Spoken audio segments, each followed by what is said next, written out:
10th of September 1944, day 41 of the Warsaw Uprising. Suddenly, the morale of civilians and soldiers changes. Soviet planes start to attack German positions on the eastern side of the bank. Again, they can hear Soviet artillery.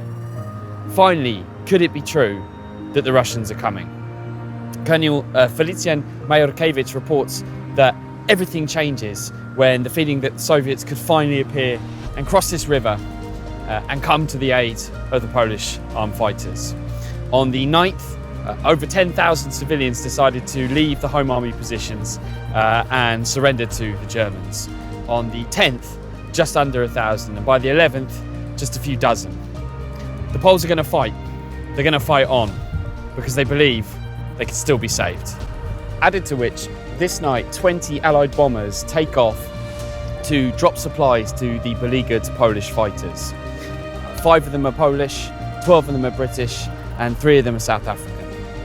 Only 12 of them actually make it here to Warsaw, and when you get to Warsaw, it's not really hard to find the city because it was enveloped in flames and explosions. They've had to fly thousands of kilometres through heavy anti-aircraft fire, especially above the city here.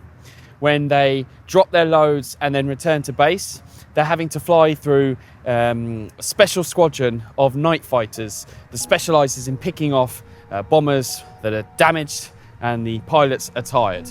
Of the 20 that take off on this day, 5 are lost. Overall, of the over 300 flights that are made from Allied planes, 13.3% of them are lost. This compares, for example, to the Nuremberg raids, which were often said to be the RAF's darkest hour, where losses run at 11.8%. Stalin has deliberately ordered the First Polish Army, led by Zygmunt Berling, to be the ones that are going to approach Warsaw's eastern bank and then cross over the river. And he did this as part of a campaign of misinformation to the Allies, because then he could always claim that indeed the Poles did liberate themselves. The fact that many of the soldiers in this First Polish Army had been press-ganged into service when Soviet Russia occupied the eastern part of Poland in the Nazi-German Pact was an inconvenient fact that the West would have to choose to ignore, along with, for example, the murder of thousands of Polish officers at Katyn in 1940. Yes, finally, on day 41, the Russians were coming. But when they arrived, it would not be as liberators or allies, but as an army of occupation.